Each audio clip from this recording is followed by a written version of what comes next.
800,000 people. Now, that is a good starter.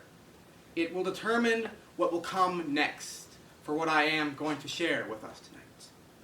It will determine if it shall be happy, sad, depressing, angry, or any other emotion alone you can feel in words.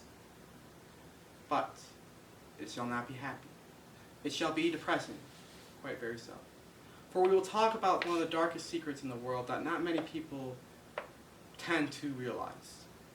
800,000 people commit suicide every year. That is about one person every 40 seconds. Which is, for every 40 seconds you breathe, another person dies. Which is extremely sad considering those people you can never really save.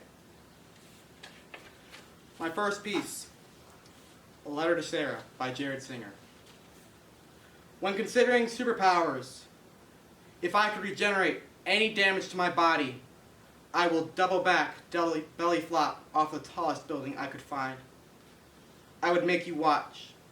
Would not tell you it won't kill me when my body hits the ground, turns bone to dust. When blood splatters across your face, there will be a moment where your heart stops, where your belly drops out of your everything. I would calmly walk over to you and say, yeah.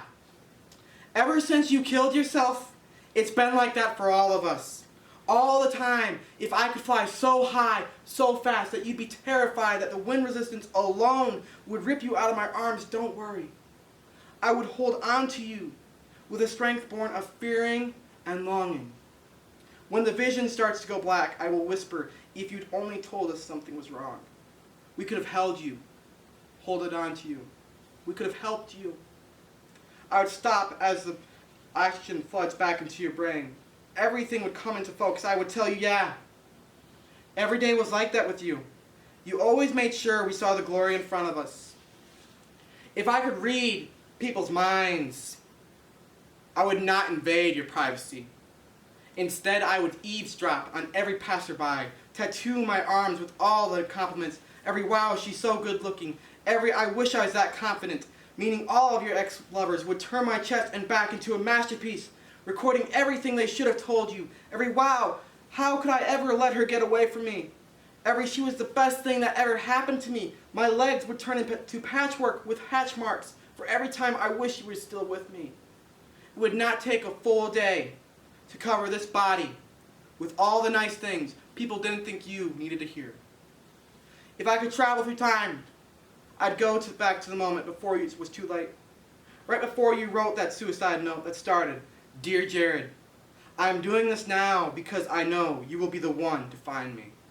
Because of all my friends, I think you are the one who's strong enough to take this.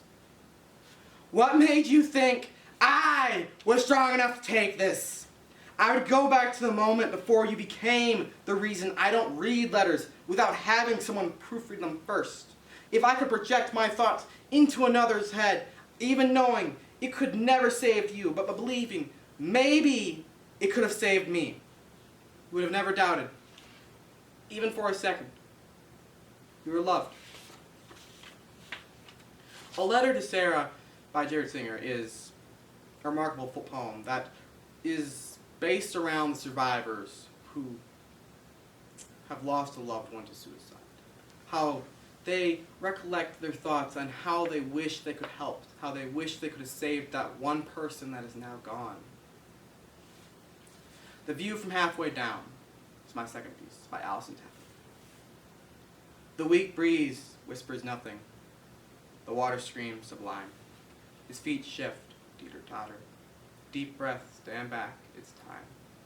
Toes untouched the overpass. Soon he's water-bound. Eyes locked shut but peak to see the view from halfway down. A little wind, the summer sun, a river rich and regal. A flood of fun endorphins brings a calm that knows no evil. You're flying now. You see much more clearer than from the ground. It's all okay. It would be. Were you not now halfway down? Thrash, break from gravity. What now could slow the drop? All I'd give for toes to touch the safety back atop. But this is it. The deed is done. Silence drowns the sound. Before I leaped, I should have seen the view from halfway down. I really should have thought about that view from halfway down. I wish I could have known about the view from halfway down. The View from Halfway Down by Alison Taffel is a poem that recollects the thoughts of a jumper who regrets what he has done when he reaches the halfway mark in between the fall. If only he had regretted it sooner, but you cannot regret, alas, you cannot regret something until it's too late, until you have done it. If he had regretted it before, he never would have done it, and he still might have been here. When the Blood Splatters Black, an original. When the blood splatters black, the paper shall read, a little one hung himself from a tree. He shed not a tear, for he showed no fear when he lassoed his noose. Splatters black, the paper shall read, how little as a 9-year-old shot herself with ease. She loaded but one and ended with none, a blood splatter mess, my dear. When the blood splatters black, the paper shall read, how carelessly we forgot those we need, which now results in these uneasy heats. The pains, the suffering, the things we didn't take notice of what they could bid. Their mentality we screwed, their life we tore apart. We just had to make sure they couldn't restart. We blew them to pieces, took away their hearts. An ice block of impurity resulted them dark. A cold whispering wind we gave to them, and we forgot to ask how they've been. My poem is a point of view from the newspaper, which tries to share with us how all of them died. It tells us how, it tells us where, it tells us who, but never would ever try to tell us why. Which is the saddest part and the most important part of every single one.